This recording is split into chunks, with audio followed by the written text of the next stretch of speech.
안녕하세요. 반갑습니다. 오늘 24년 5월 10일 이종실이 추천하는 특수경매 반값 토지 시간입니다. 매월 둘째, 넷째 금요일 날 제가 가격이 떨어진 것 중에서 문제가 있어서 가격이 떨어진 것 중에서 해결이 할 수 있는 물건을 제가 골라서 추천해드리고 권리분석도 해드리고 어떤 식으로 해결을 하고 어떻게 팔고 나온다 이런 거를 제 나름대로 설명을 하는 겁니다. 근데 여러분 아셔야 될 것은 제가 제 나름대로 내 생각이 이렇다는 얘기지 내 얘기가 진리요 생명이라는 뜻은 아니거든요. 그러니까 제가 추천하고 권리 분석한 걸 가지고 여러분들도 다시 한번 판단해보고 저와 생각이 같다 할 때는 입찰에 들어가게끔 되는 건데, 저는 여기 보면은 부동산이 좋아서 떨어지는 것이 아니라 돈이 된다고 생각하면 추천한 거거든요. 그러면 돈이 된다는 이유는 가격이 많이 떨어졌기 때문에 돈이 된다는 얘기예요.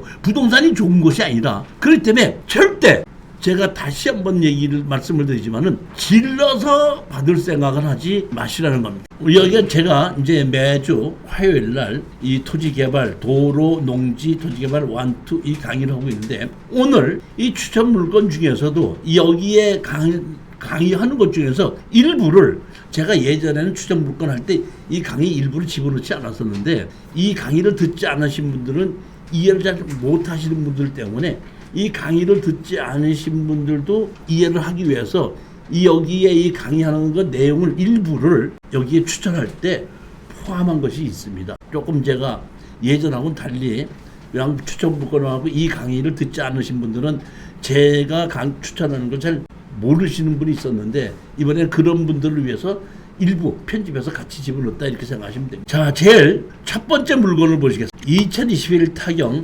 1938인데 여기 주택이라고 돼 있는데 전으로 돼 있고 임야로 돼 있습니다. 근데 땅이 몇 평이죠? 2658평이면 상당히 넓은 땅입니다. 그리고 지목이 전이기 때문에 농지 취득 자격증 명서를 발급받아야 되는데, 현재 이 농지를 농지 전용 허가를 받아서 진행 중에 있기 때문에 이런 경우에 농지증을 해달라고 이제 신청을 하면은 무조건 안 된다 이렇게 하지 않고, 담당자는 대부분 이렇게 얘기를 합니다. 이 농지는 현재 농지 전용 허가를 받아서 진행 중인데, 지금 이 농지를 새로 낙찰을 받으시는 분은 이 농지 전용 허가를 받은 것을 계속해서 진행을 시키실 겁니까? 아니면 원상 복구시키겠습니까? 하고, 원상 복구시키겠다면 원상 복구 조건으로 농지증을 해주고, 농지 전용을 그대로 진행을 시키겠다면 진행시키는 조건으로 농지증을 해줍니다. 근데 자, 여기 보십시오. 건축 중인 건물 매각 포함으로 되어 있죠. 그렇죠?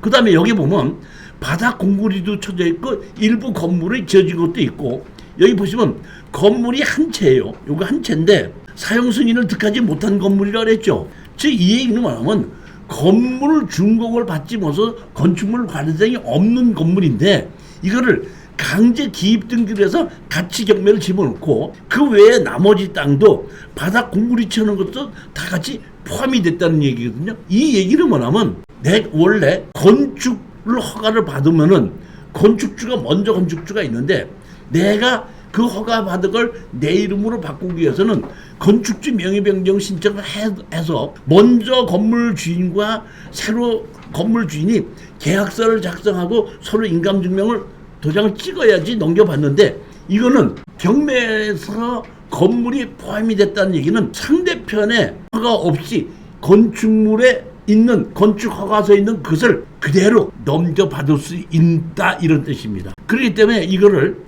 그냥 원상 복구 시킨다고 하지 마시고, 농지 취득 자격증을 신청할 때 농지 전용 허가를 받은 걸 그대로 승계받으려고 합니다. 하면 승계받는 조건으로 한 거고, 서류상으로 이거는 정식으로 승계 받게끔 돼 있는 땅입니다. 이해가셨죠?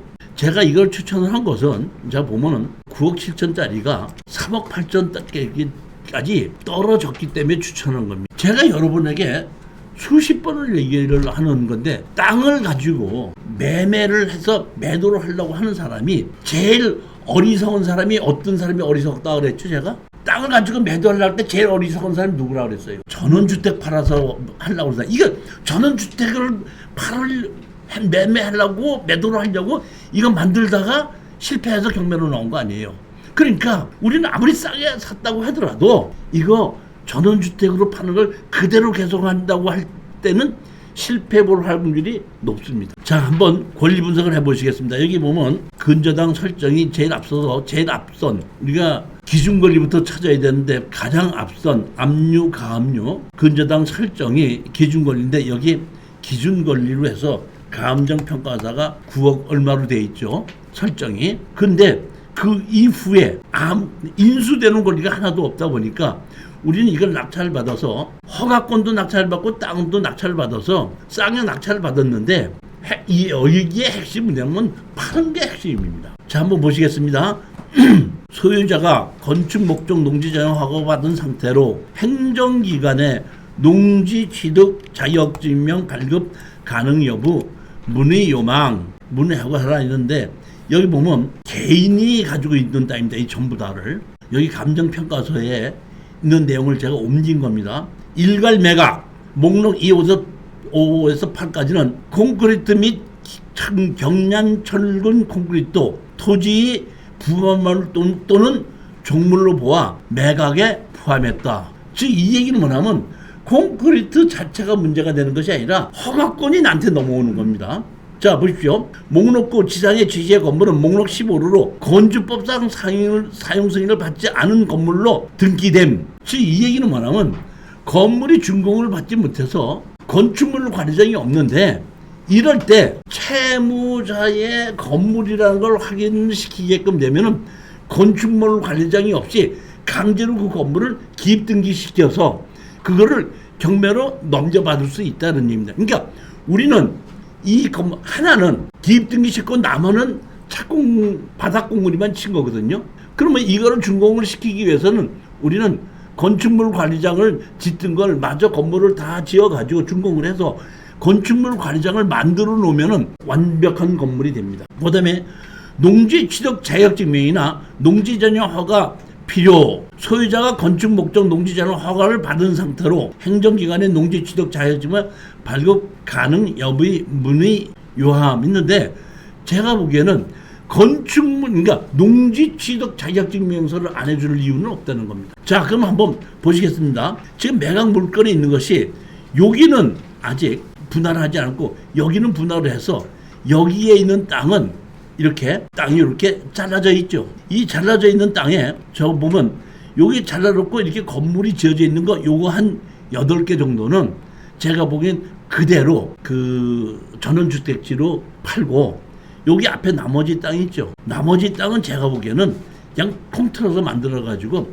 다 합쳐가지고 그냥 창고 용지로 매매를 하는 것이 제가 보기에는 방법 중에 하나입니다. 창고는 가장 중요한 것이 큰 화물차가 들어와서 회전해서 나갈 수 있는 그러한 공간이면 언제든지 창고는 지을 수가 있습니다. 따라서 저는 이 앞에 있는 땅은 창고 용지로 뒤에 분할이 된 땅은 그냥 전원주택지로 여기 보면 전원주택이 2채는 지어져 있습니다. 요 두 개 있는 뒤에 거는 전원주택지 그대로 가고 요 앞에 거는 저는 창고 용지로 매각을 했으면 좋지 않겠는가 그런 생각이 들고 여기 진입도로가 아주 넓게끔 되어 있습니다. 용도 지역은 자연 녹지 지역이다 보니까 여기가 도시 지역이라고 보시면 됩니다. 자, 요만큼 이게 확대됐습니다. 제가 앞에 여기 뒤에 건물이 있고 여기 건물 하나 있는 것이 있죠.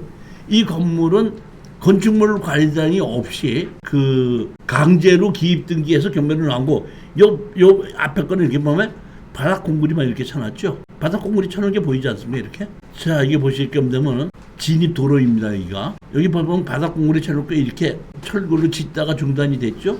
여기도 바닥 공구리 쳐놓고 짓다가 중단이 됐죠. 이렇게 중단이 됐죠. 그리고 이거는 창고로 쓰려고 제가 하는 그 땅. 여기 보면 이렇게 외벽이 이렇게 만들어졌어도 실질적으로 내부에는 이렇게 형편없습니다. 보면은 여기는 제가 얘기했던 창고로 만들어서 팔자 하는 이런 땅입니다.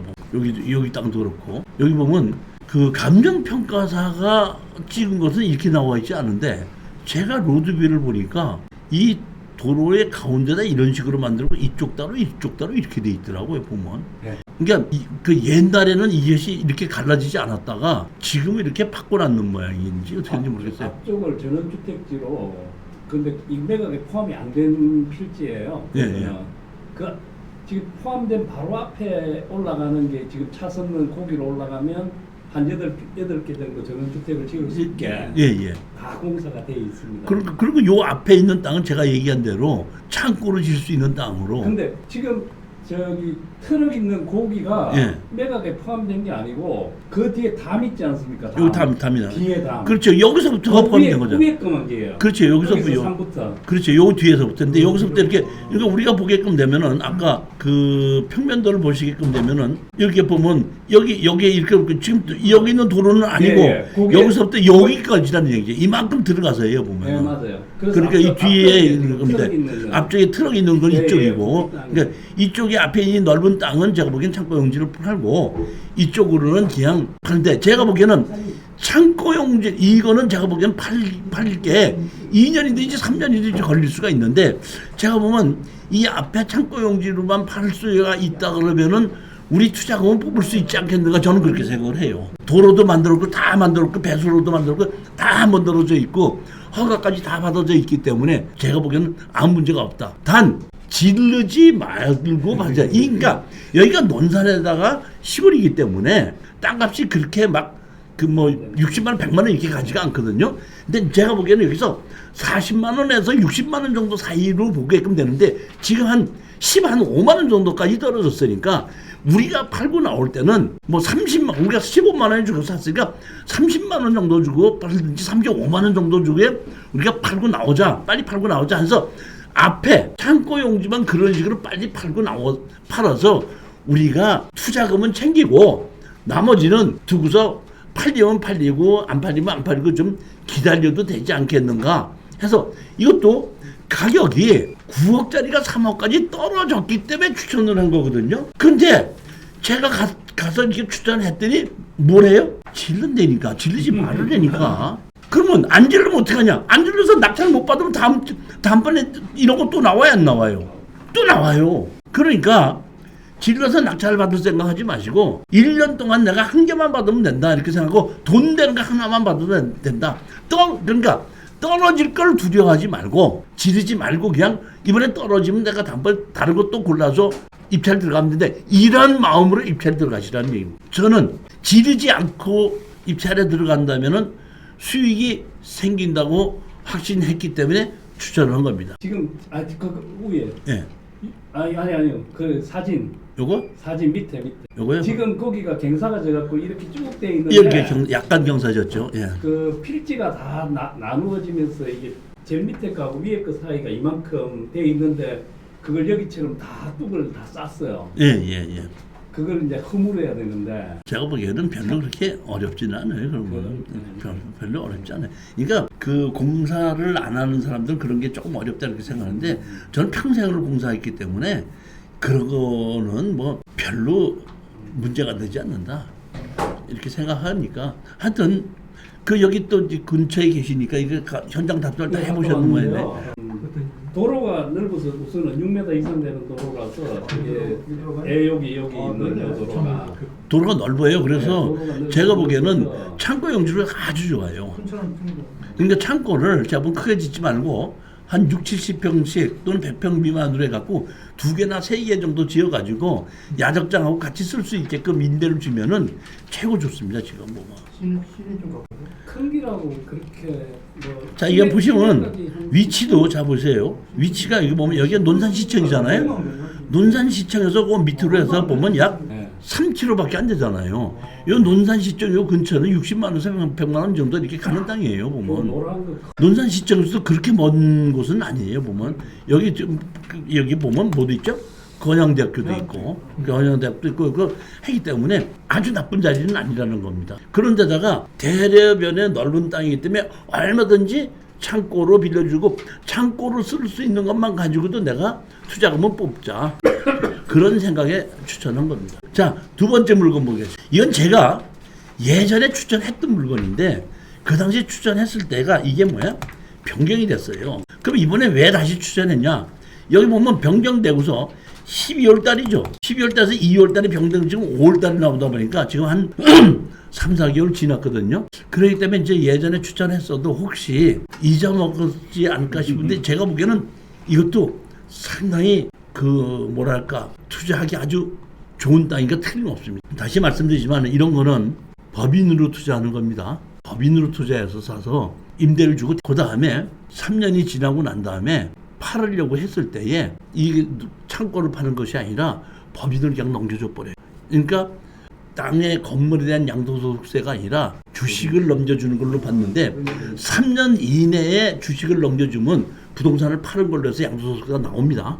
그러니까 3년 동안은 어떻게든지 그대로 월세를 주면서 대출을 받고 월세를 받아가면서 은행이자 갚아가면서 있다가 3년이 지나고 나면은 그때 주식으로 던져주라 이런 얘기죠. 주식으로. 그래서 땅을 팔고 나오라. 아주 평택의 안중읍에 보면 창고로 얼마죠? 1932다 보니까 37억짜리가 지금 얼마까지 떨어졌죠? 10억까지 떨어졌죠. 이건 제가 보기에는 제 말씀대로 해가지고 3년만 잘 버티면 이거 37억까지는 안 가도 30억 주고는 팔 수 있습니다. 아무 문제 없습니다. 자, 여기 보시게 되면은 요 땅이죠. 여기에 진입도로를 이 사람이 이게 뭐야?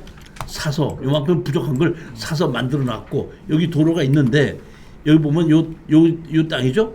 여기 땅을 사서 진입도를 만들었죠. 그 여기가 이렇게 도로가 있습니다. 이 도로가 있는데 여기 보면 무슨 성장관리계획구역입니다. 근데 여기 도로가 있죠. 이렇게 이 도로가 누구네 거죠? 국유지잖아요. 국유지. 이 도로가 여기 도로가 있고 우리가 이 사람이 여기 건축 허가를 받겨서 이 땅을 샀잖아요. 쪼가리로. 그리고 여기까지 만들어 놨지 않습니까? 그렇기 때문에 아무 문제가 없다 이런 뜻입니다. 그러니까 여기도 좀 그 법인 하나를 가지고 계신 분이 뭐 이제 법인이 오래된 경우에는 뭐 수익이 났느냐 안 났느냐 이렇게 따지는데 신생 법인으로 만드는 걸 가지게끔 돼서 뭐 1년 2년 안 된 경우에는 신생 법인이기 때문에 마진이 있느냐 없느냐 이렇게 따지지 않고 낙찰을 받으면 잔금 대출을 해주거든요. 잔금 대출을 받고 얼른 이거를 그냥 월세를 그래서 은행 대출 이자 정도 낼 정도만 보증금 뭐 1,000만 원이든지 2,000만 원에 월세를 받아가지고 3년 동안을 그냥 그대로 보유하면서 조금 좀 지내고 있다가 3년이 지나고 난 다음에 매물로 내놓는데 매물로 내놓을 때 그 그냥 땅으로 건물로 내놓지 마시고 매물을 할 때 그 법인에 대표이사 자리를 넘겨주겠다 이런 식으로 한번 해서 매도를 해보시다 이런 뜻입니다. 다만 제가 조금 이게 아쉬운 것이 뭐가 아시냐면은 땅이 이렇게 넓죠. 넓은데 요거를 지금 조금 한 요만큼에다 짓지 뭐 이렇게 도로 입구에다가 이렇게 지어넣어서 턱 밑에다 지어넣는지 모르겠는데 이 사실은 그것이 좀 답답하긴 한데 제가 여기 봤지 않습니까? 입구를 봤더니 이렇게 들어가도 뭐 25톤 화물차가 들어가도 큰 문제가 없이 진입도를 만들어 놨더라고. 그 때문에 조금 아쉽기는 하지만은 그 뭐 여기 보면 우리가 이렇게 보면 창고를 빌려줄 때 우리가 내부에 뭐라 크레인이죠. 크레인 정도가 있을 때는 한 2만 원 정도, 2만 5천 원도 이렇게 받거든요. 근데 이제 이거는 내부에 크레인이 없기 때문에 만약에 이 경우 이걸 창고를 빌려준다고 했을 때 그 공인중개사가 내부 크레인 설치를 해달라 이렇게 얘기를 하면 한 1억에서 2억 정도는 그 내부 크레인으로 여기 빔에다가 걸쳐서 왔다 갔다 해서 여기 안에 들은 큰 물건이 왔다 갔다 해서 쌓아두고 빼내는데 지게차가 들어가서 하는 거와 그 크레인이 옮겨주는 거하고는 얘기가 달라지거든요. 그러니까 크레인 정도가 내부에 설치되어 있는 창고는 최고예요. 그러니까 항상 창고를 빌려줄 때 내부에 크레인이 있느냐 없느냐 근데 여긴 크레인은 없다는 얘기죠. 그러니까 내가 이걸 낙찰을 받았을 때 크레인을 설치를 해서 빌려줄 때 훨씬 더 잘 나가고 월세도 더 많이 받을 수 있다 그런 얘기. 그러니까 여기서의 그 장점은 뭐냐면은 우리가 보통 보면은 땅에 빌려주는 걸 땅의 넓이로 보지 않고 창고의 넓이로 봐요. 창고가 예를 들어서 100평이다 그러면 창고가 뭐 평당 2만 원이다 그러면 200만 원 이런 정도로 우리가 가는 게 맞는데 여기는 땅이 넓잖아요.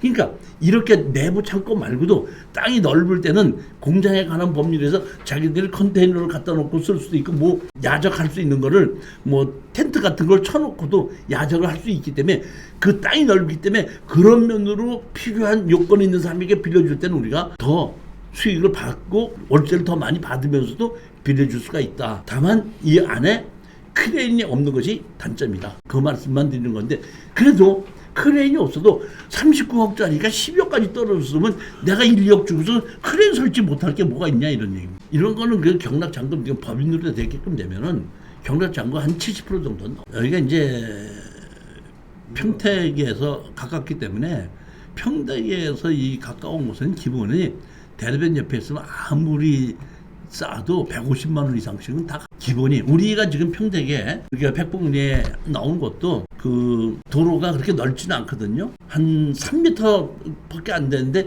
우리 땅에서부터 넓은 도로까지가 한 40m 돼요.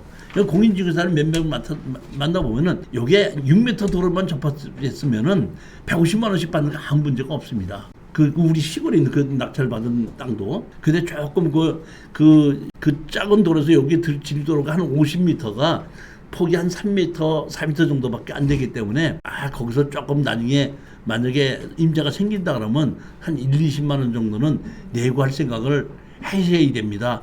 이런 정도 얘기하는 거 봤을 때 여기에 이런 도로에 이렇게 끼었을 때는 아무 문제가 없다는 거. 세 번째 물건을 보시겠습니다. 2022 타경 6128에 이거 강제 경매로 나오는데 창고로 나왔죠.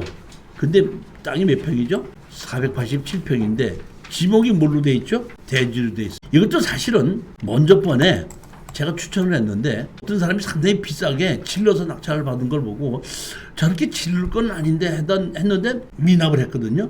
근데 사실은 보면은 이 우리가 5월 14일인데 이 사이에 또 잔금을 내면은 이 취하가 돼요. 그럴 확률도 있어요, 이거는. 왜냐하면은 먼저 번에 조금 질렀다고 하더라도 지금 이 여기는 아주 위치가 상당히 좋은 곳이에요.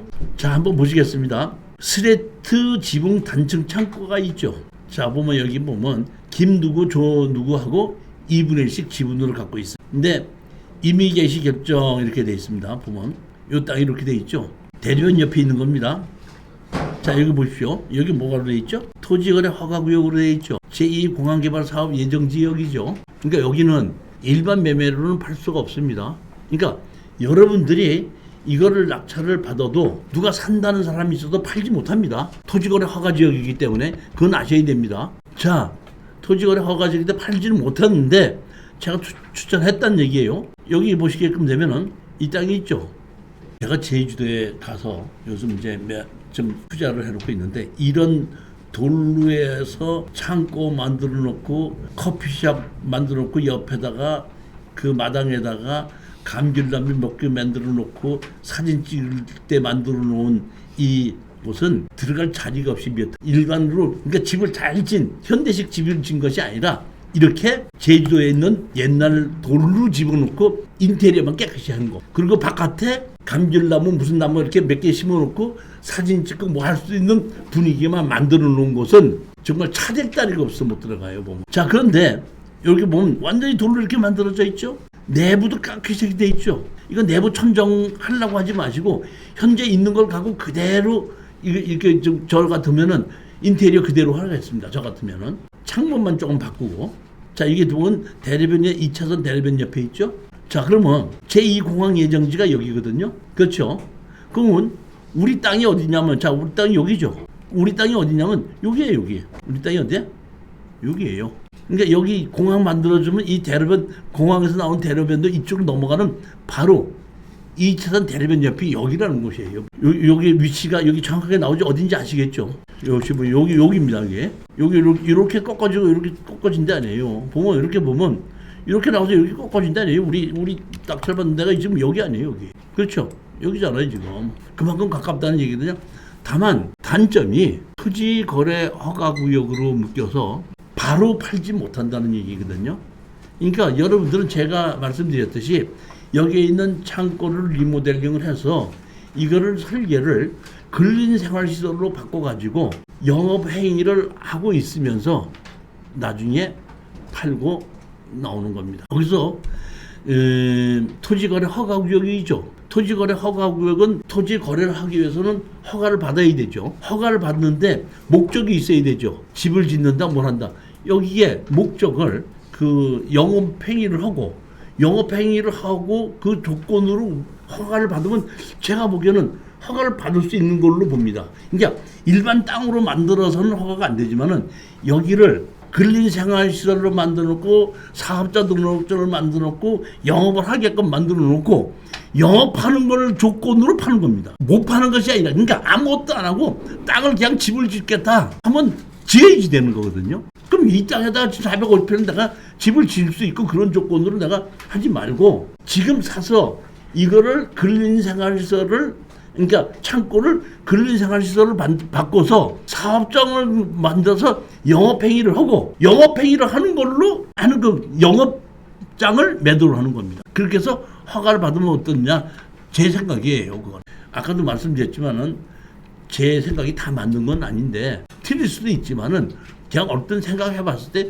그럴 수도 있지 않을까. 그렇게 하면 어떻게 허가를 받을 수 있지 않을까 하는데 저 같으면 이거는 바로 팔지 않고 한 대출을 일부 좀 받고 한 3, 4년 정도를 그 영업행위를 해서 월세를 다른 사람한테 주고 그 월세를 받으면서 이것도 같이 그 은행 이자를 갚아가면서 한 3, 4년, 4, 5년 정도를 기다리는 조건으로 투자를 하는 것을 제가 권하는 겁니다.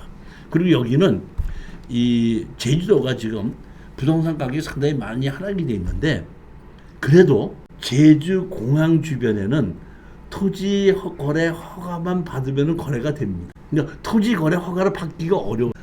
제가 이런 내용에 대한 것을 맹제 건축법상 도로 만들기 농지 경매 토지 개발 1, 2를 매주 화요일 날 강의를 하고 있는데 요 맹제 도로 만들기 농지 경매는 제가 교재를 따로 100여 권만 만들어서 출판해서 강의를 하기 때문에 할 수 없이 한 5만 원 정도를 받고 있고 나머지 이 교재 이것은 출판사에서 만들어 갖고 몇천 권 찍어서 우리가 그 서점에 가서도 2만 5천 원이면 구입할 수 있는 교재거든요. 이거는 제가 오면은 2만 원씩 매도를 하면서 이것을 오셔서 강의를 드려도 되고 대면 강의도 되고 동영상 강의로도 수강하실 수가 있고 동영상 강의로 수강하게 되끔 됐을 때 1년 동안 수강을 하시고 총 수강료는 54만 원을 지금 받고 있습니다. 이 특수경매에 낙찰을 받았을 때 해결할 수 있는 기본 그것이 이 교재 안에 들어가 있다고 생각하시면 돼요. 또 이제 특수경매 이렇게 가는 건데 이거는 특수경매는 낙찰을 받고 팔고 나오는 그 방법에 대한 실전 사례가 1, 2, 3, 4 해가지고 특수경매 이 두 권은 이것도 아까 100여 권만 제가 만드는 거고 부동산 소송이다 1, 2 이 두 개는 출판사에서 일반 서점에서도 팔고 있거든요. 그러니까 이 서점에서 팔고 있는 거는 이거 2만 5천 원씩에 팔고 있는 건 여러분들이 제가 2만 원씩에 매도를 하고 54만 원이라는 얘기는 이 교재 두 권 10만 원하고 두 개 4만 원에서 14만 원 교재가 포함이 되어 있는 거고 만약에 교재가 다 있으신 분이 수강을 하신다면 40만 원만 내시면 되고 만약 이 경우에 부동산 소송이나 1, 2는 그 서점에서 샀다 그럼 저한테 얘기를 해주시면 제가 4만 원을 54만 원에서 4만 원을 감액해 드리고 똑같이 1년 동안 수강을 하실 수 있고 대면 강의도 가능하고 동영상으로도 강의를 하실 수 있고 기간은 1년 동안을 수강하실 수 있게끔 해드린다. 자 하나 더 말씀드릴게요. 24년 5월 30일 날 오후 3시부터 5시까지 저녁 7시부터 9시까지 특수경매 토지개발 지분경매에 공개 강의를 진행하고 있습니다. 제가 한 3개월, 2개월에서 3개월마다 한 번씩 공개 강의를 하는데 이 공개 강의를 와서 들으라고 하시다 보니까 오시기가 참여하기가 어려우신지 참여하시는 분이 그래도 몇십 분밖에 안 되더라고요. 그래서 이번에는 그렇게 하지 않고 자 여기에 010-4444-2069로 동영상을 신청을 하시게끔 되면 제가 이때에 동영상으로 실시간으로 동영상으로 수강할 수 있는 밴드에 초청을 해드려서 집에서 컴퓨터나 핸드폰으로 그 제가 특수경매 토지개발 지분경매에 강의하는 것을 여러분들이 그 동영상으로도 실시간으로 들을 수 있게끔 했기 때문에 이번에는 오지 마시고 그냥 010-444-2069로 동영상을 볼 수 있게끔 신청을 하시면 제가 동영상 볼 수 있는 밴드에 초청을 해드리겠다는 겁니다.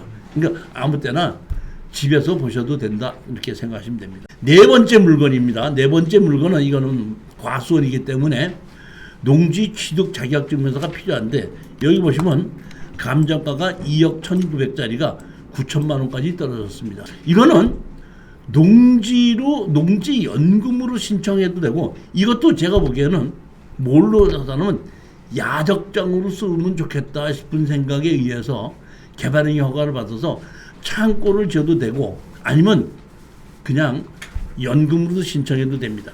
자 보시게끔 되면 누군지 몰라도 2억 1,000거를 1억 5천에 낙찰을 받았다가 잔금을 안 내고 그 다음에 언제 냈죠? 9천만 원 냈죠. 여기 보시면 1월 30일에서 2월 13일까지 해갖고 기한 변경을 했죠. 이거는 요새 보게끔 되면 농지취득 자격증명서를 신청하면 일주일이 아니라 15일이기 때문에 그러니까 농지취득 자격증명 때문에 그 기한 변경을 했다가 허가가 났는데 미납을 했죠. 그러다 보니까 1억 1,200에서 다시 신청해서 지금 9천만 원까지 떨어졌습니다. 자, 이걸 권리 분석 한번 해보시겠습니다. 용도 지역은 자연 녹지 지역이고 과수원이기 때문에 농지 취득 자격증명서를 발급받아서 해야 되고 자연 녹지 지역이라는 얘기는 도시 지역이라는 뜻입니다. 여기 세 명이 같이 공유로 갖고 있다가 공유물 분할로 신청한 겁니다. 자, 땅을 보시게끔 되면 요 388-5번지인데 여기에 노란 색깔이 도로거든요. 그러니까 도로하고 붙어 있어요, 떨어져 있어요. 떨어져 있죠. 자, 떨어져 있는데 요 땅입니다. 우리가 낙찰 받는 거면 이긴 도로고 이 보면 4차선 도로입니다. 그러니까 4차선 도로에 여기가 떨어져 있죠. 떨어져 있는데 여기가 그럼 뭐냐? 제가 봤더니 이게 전부 다 뭐예요? 도로로 됐지 않습니까? 옆에가 이 옆에 땅은 다시 말은 옛날로 얘기하면 접도구역인데 지금은 대한민국에 돈이 많아서 그런지 접도구역도 같이 수용을 해버려가지고 이 도로가 다 왜? 국유지입니다. 그러면 여기 보시게끔 되면 자 여기 몇 킬로로 달리게끔 돼 있죠? 80킬로 달리게끔 돼 있죠. 그럼 80킬로를 달리는 데는 여기 진입도로를 못 만듭니다. 무슨 얘기인지 아시겠죠? 그러니까 일반 사람들은 이거를 낙찰받았다가 진입도로를 못 만든다면 어휴 내가 아무것도 못하네 이런 생각을 가질 수가 있는데 그렇지가 않고 자 보시겠어요. 제가 왜 아까 토지 개발을 강의한다 그랬죠. 개발해 보시면 이런 땅에 진입도로를 만드는 방법을 제가 설명을 드리는 거예요. 자, 여기 지금 우리가 보면은 한 70km, 80km 달리는 도로변 옆에 보면은 주유소 들어갈 때 뭐 보면 변속차로 있죠. 나올 때 변속차로가 있죠. 여기도 그것이 적용이 되는 땅이에요. 그렇기 때문에 여기 보면 제가 아까 이게 본 것이 뭐냐면 이 옆에 땅에 이게 이렇게 국유지가 있죠. 이게 국유지를 이걸 변속차로로 이용해서 들어갈 수가 있는 거예요.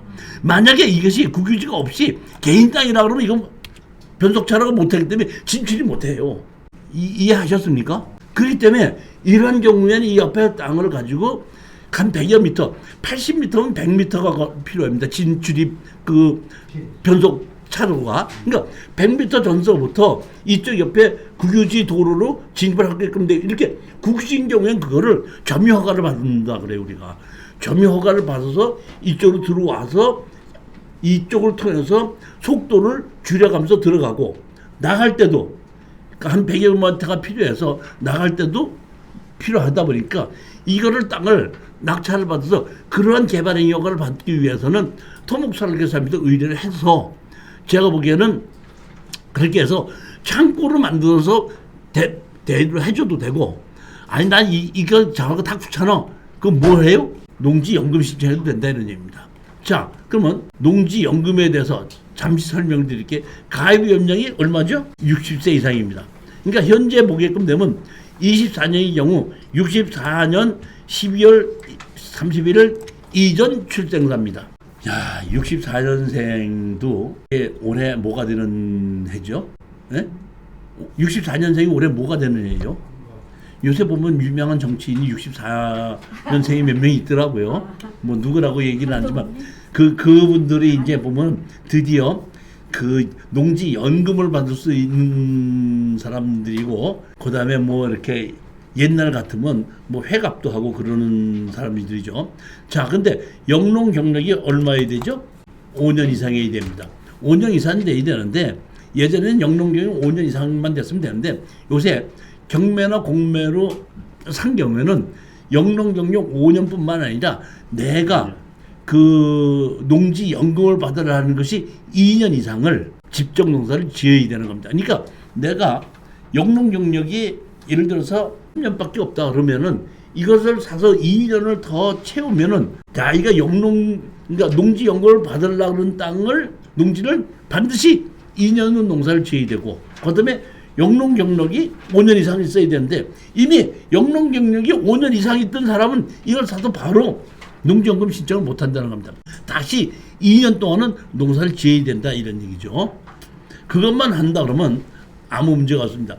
제외, 농지연금을 주지 않는 땅을 얘기하는 겁니다. 불법 건축물이 있는 땅, 공동으로 사용하는 건지, 그 다음에 개발 계획이 예정돼 있는 경우. 근데 2018년 1월 1일 경매 및 공매로 받은 것은 2년 이상이 지나면서 30km 이내에 있어야지 농지연금을 신청할 수 있다 이런 얘기입니다. 농지연금은 종신정액형, 전후 후학형, 수시인출형 이런 것이 있거든요.